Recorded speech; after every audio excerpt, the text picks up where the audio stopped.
How are you doing? Welcome to another fabulous edition of Save the Minnows 39. This is my indoor pond under construction. Yes, it is a kiddie pool, but soon I'll have some kind of artistic border, a curtain, or probably a very thin layer layer of brick, just enough to cover this kiddie pool design so it'll look like a real pond and blend perfectly with the decor of this wonderful Oriental rug. What I want to, yes, it's a kiddie pool, but one thing I want to talk about is the difference between the body and the soul. I went to a Waldorf school. The body is what houses us. It doesn't matter whether someone's black, white, heavy set, big or small. Our soul is the most important thing. You know, our body may not look perfect. We may have sores. We may be old. We may be going bald. But the most important thing is our soul.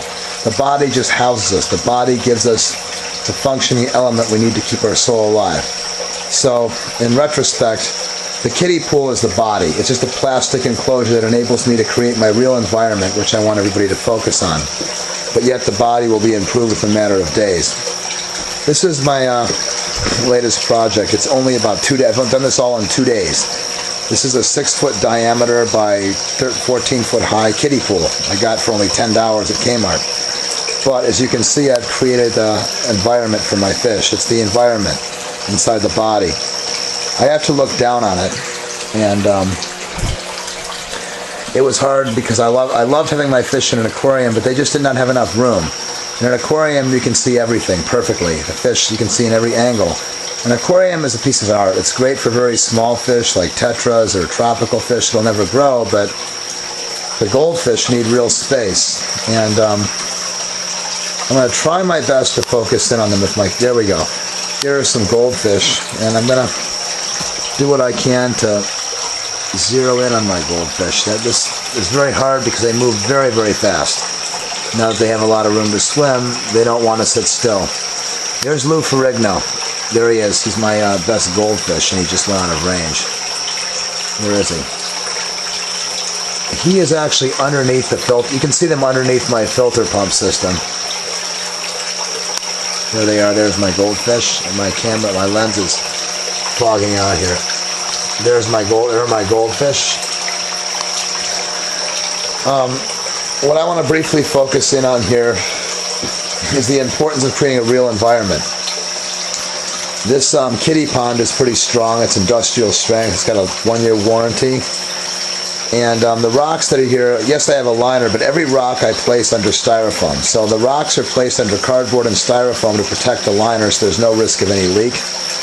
And this kiddie pool houses 260 gallons of water. Even the canister pumps can only do about 100 gallons or so. So it's kind of, filtration is a pretty hard venture, but the most important thing in keeping any pond healthy is water movement. Movement from one end to the other. You will notice that I have 2 filter pumps. They're called gravel pumps that are beside each other. But there's something different about my setup that's very unique. They're not just 2 gravel pumps pumping from the top to the bottom. This gravel pump here does pump from the top to the bottom, and it basically pumps where my hand is, this half of the tank.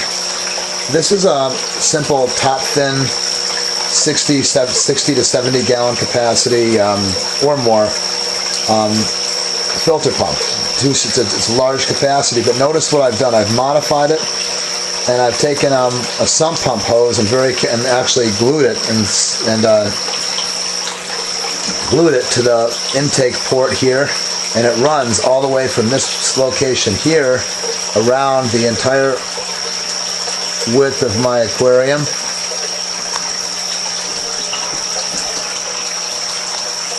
To the other side. So here's the opposite. Here's this side. Here's the intake port of this filter pump, and here's the actual location. I just placed both pumps on the same area for convenience sake and because of my size limitation in my room here. But this filter pump is essentially pumping water from this side, from the opposite side of the tank. So I have a filter pump pumping from the left side and the right side. So these filter pumps pump at opposite sides of the tank. So I have dual point filtration. This pump, the top thin pump here, pumps from the far side of my artificial pond, and this one pumps from this side. So I have dual filtration that's maintained 24 hours a day. And I also have a 4-stage air pump right here and 4 points of aeration. I have 2 air stones within this vicinity. I have a large about a foot and a half bubbler bar, and I have another air stone right here. Tomorrow night when it's not so late, I'm going to be installing a second air pump, so I will have 8 points of aeration. What I'm focusing on is having aeration on the whole perimeter, the circumference of the tank, and maintaining a calmer environment on the inside. Where the plants are that you see right here is kind of like the shore, the calm, peaceful shore. I don't want to have any activity here. It's a place for the fish to kind of rest and get the rest they need. But the outer circumference of this artificial pond is a point of aeration and a point of water circulation. So this is the blue liner that you're looking at here. And I'm going to put some styrofoam and industrial rubber down here, and then be putting in some white gravel to basically, coincide with the traditional gravel. The white gravel here will actually be a small area, but it will allow me to really get a good view of my goldfish. There are a lot of fish in my aquarium. You notice that when the fish swim against the white, you can see them. That's my purpose of having a white gravel base. But I want to have the industrial rubber as a cushion between the gravel and the pool liner, just to prevent any risk of any tear or damage or abrasion. The hardest thing about making the transition for my fish was me. I like to see them in an aquarium because it's artistic. It's much easier to view them, but the fish weren't happy there, It's kind of like, your fish become your family. When your kids leave home, it's a hard thing when you're a parent. I don't have any children. I guess the fish are the closest thing I will have to kids, I think, at some point. It's kind of like, I could see my fish so easily in a conventional aquarium. It was only 12 inches wide by 4 feet long, but it was very easy to view them. But obviously in a pond, whether it's indoors or outdoors, you're looking from the top, and it's a little different because you've got, the sides, which are stone or earth or stone or a liner, and you're looking down from the top, and you have these points of aeration and filtration, and you don't see your fish as well, but they have more room to swim. So as somebody that really wants to be a real aquarist, I believe that ponds, as you see here, a small pond, even 260 gallons, is sure better than a 40 or 50 gallon tank. So when I moved my fish, I kind of felt like they were leaving home. I felt like they were sort of going away to college. I wouldn't be able to look at my fish that I named every day and be able to see them perfectly. Maybe I wouldn't see them for days at a time, but they're healthier here, and they have a chance to really live and swim, and they're going to become much bigger and stronger and healthier. You can see how fast they're swimming. They could never swim this fast in a small 3.5 to 4 foot tank. They really have room for movement and health. And it's very hard to kind of film through the water here like this, but I'm doing the best I can.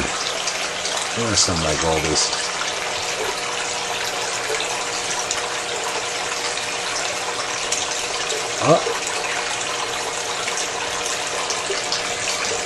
I can't really hone in on my minnows, but I'm doing the best I can here.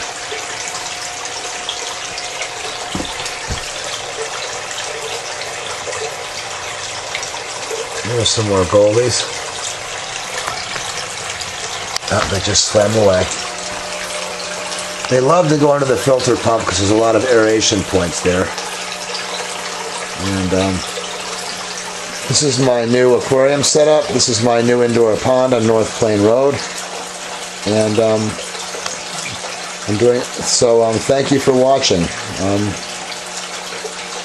This is real life, and this is what it takes to make a real environment for your fish.